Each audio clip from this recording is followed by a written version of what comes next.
Hello students, आज हम हमारा जो 5th चैप्टर है वाक्यली वाला, पहली वाला, उसके 5 श्लोक हमने कर लिए थे, 5 पद्य कर लिए थे। आगे के 5 पद आज हम कंप्लीट करेंगे।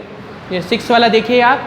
कम संजगान कृष्ण का शीतल वाहिनी गंगा के दार पोषण रता कम बलवंतम न बाधते शीतम। ठीक है।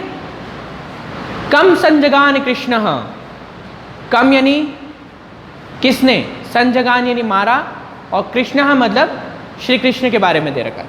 तो कृष्ण ने किसको मारा, इसका आंसर इसी पद में दे रखा है। 4 पद दे रखे हैं, इसमें 4 क्वेश्चन हमें दे रखे हैं। ठीक है।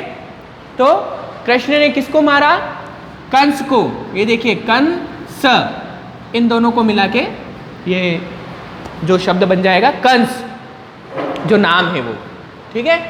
कंस ने मारा, कृष्ण ने किसको मारा, कंस को मारा। ठीक है। नेक्स्ट है आपका का शीतल वाहिनी गंगा। शीतल वाहिनी गंगा कौन सी है ना।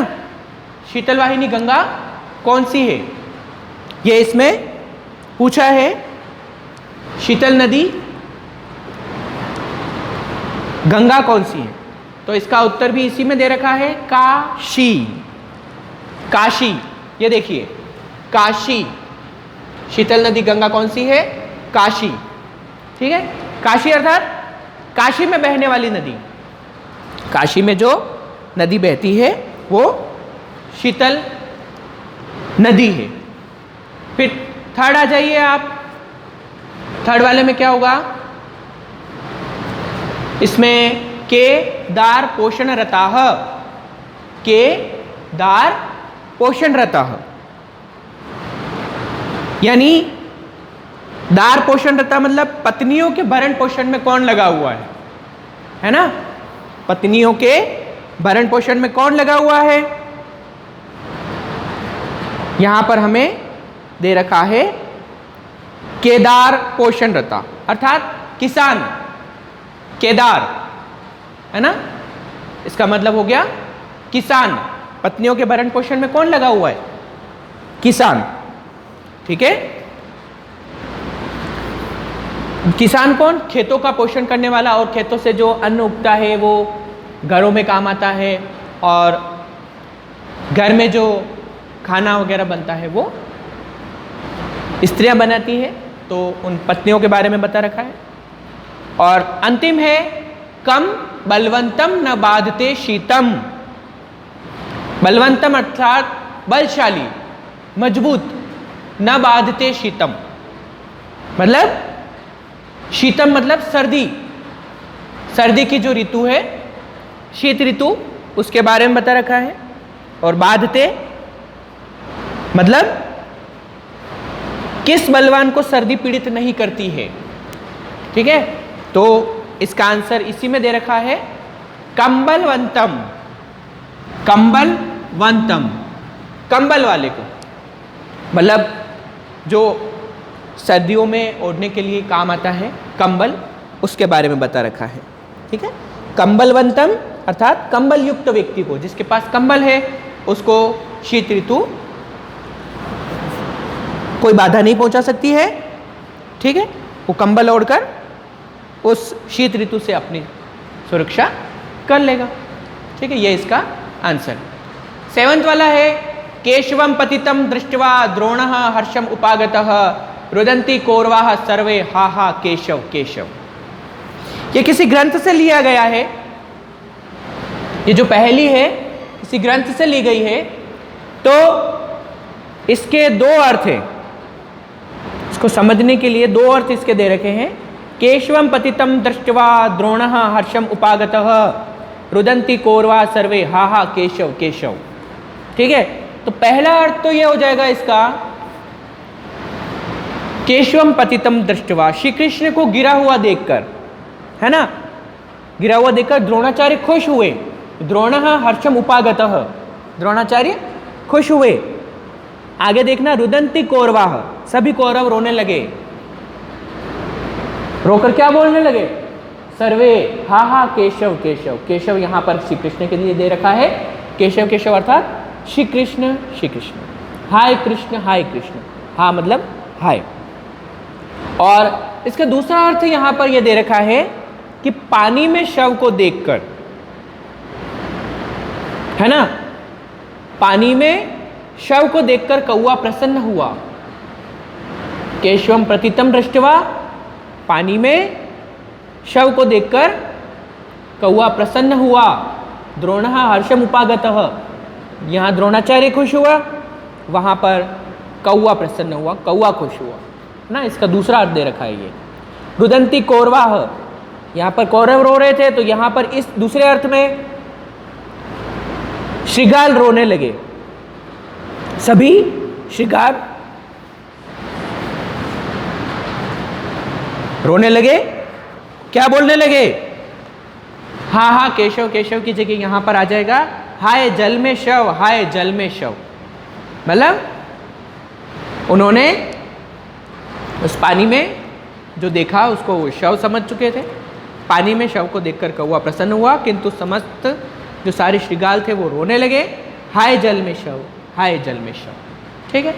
नेक्स्ट है अपदो दुर्गामी च साक्षरो न च पंडितः अमुखः स्फुटवक्ता च यो जानाति स पंडितः। अपदो दुर्गामी च, अपदो मतलब पेड़ से रहित है, है ना। दुर्गामी अर्थात, दुर्गामी अर्थात दूर जाने वाला है। पेड़ से रहित है लेकिन दूर जाने वाला है। साक्षरो न च पंडितः, साक्षरो न च पंडितः, पढ़ा लिखा है किंतु विद्वान नहीं है।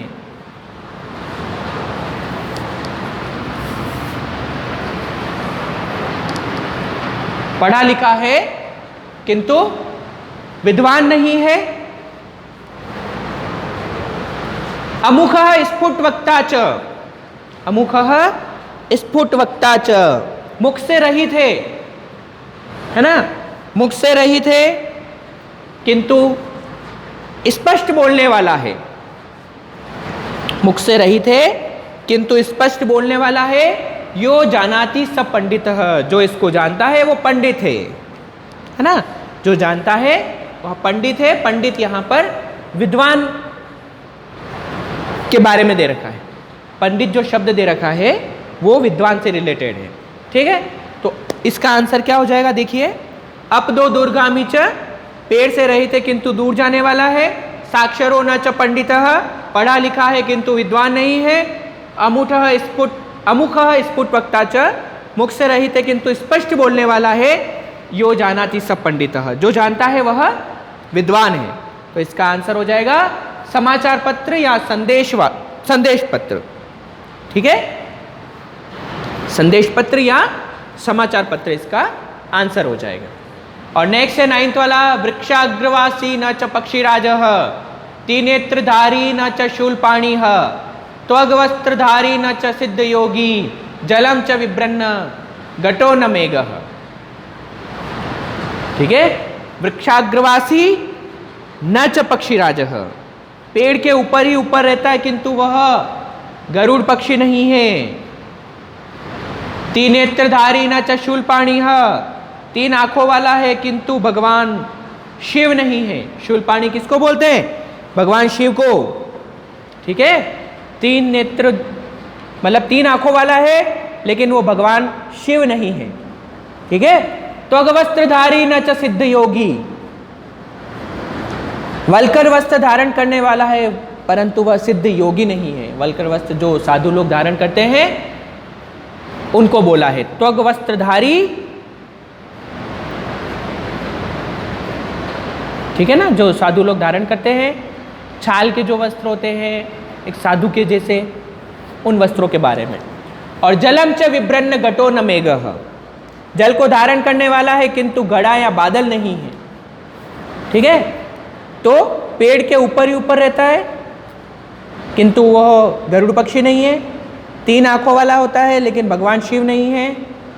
वल्कल वस्त्र अर्थात जो साधु के जो वस्त्र होते हैं छाल के धारण के, वो है ना, भूरे कलर के जो होते हैं, और जल को धारण करने वाला किंतु घड़ा और बादल नहीं है। इसका आंसर है नारियल। ठीक है, इसका आंसर नारियल हो जाएगा। नारिकेल फलम अर्थात नारियल। ठीक है, और अंतिम वाला है नंदामि मेघान गगने अवलोक्य नृत्यामि गायामि भवामि तुष्टः न अहम कृषिज्ञः पथिको अपि न अहम वदन्तु विज्ञाः मम नाम ध्येयम्। नंदामि मेघान गगने अवलोक्य, आकाश में बादलों को देखकर मैं खुश होता हूं। आकाश में बादलों को देखकर मैं खुश होता हूं। नंदामि अर्थात आनंदित होना, खुश होना। अवलोक्य यानी देखकर, मेघान यानी आकाश में, गगने अवलोक्य, गगने मतलब आकाश में। नित्यामि गायामि भवामि तुष्टः, नाचता हूँ, गाता हूँ और संतुष्ट होता हूँ। नित्यामि नाचता हूँ, गायामि गाता हूँ, और भवामि तुष्टः यानी संतुष्ट होता हूँ। न अहम कृषिज्ञः पथिको अपि न अहम, न तो मैं किसान हूँ और न मैं यात्री हूँ। पथिको अपि मतलब यात्री, कृषिज्ञ मतलब किसान।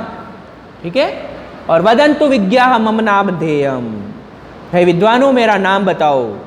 इसका आंसर क्या हो जाएगा, इसका उत्तर क्या हो जाएगा, मोर, मयूर, मयूरः। इसका आंसर है मयूरः। ठीक है, तो ये आज हमारा चैप्टर कंप्लीट हो गया। अब नेक्स्ट जो क्लास होगी उसमें इसके क्वेश्चन आंसर और इसके शब्दार्थ में आप लोगों को भेजूंगा। और इसके ये जो 10 आपकी पहेलियाँ दे रखी है, इसमें से बोर्ड में संस्कृत अनुवाद भी आता है इसका, मतलब संस्कृत व्याख्या करने के लिए, और हिंदी अनुवाद भी आ सकता है। तो आप इन जो 10 हमारी ये जो पहेलियाँ दे रखी है, ये पद्य के रूप में ही है, पद्य का ही चैप्टर है ये। तो इसमें से भी बोर्ड में संस्कृत व्याख्या के लिए या हिंदी अनुवाद के लिए क्वेश्चन आ सकता है। तो आप इन 10 पहेलियों को अच्छे से इसका हिंदी अनुवाद देखिए, और अन्वय जो दे रखा है इसी बुक में अपना अन्वय, जो कि संस्कृत व्याख्या के लिए आपका काम में आएगा। ठीक है, तो आप इन चैप्टर को अच्छे से पढ़ लेना, और इसका अनुवाद भी मैं आपको लिख कर भेज दूंगा।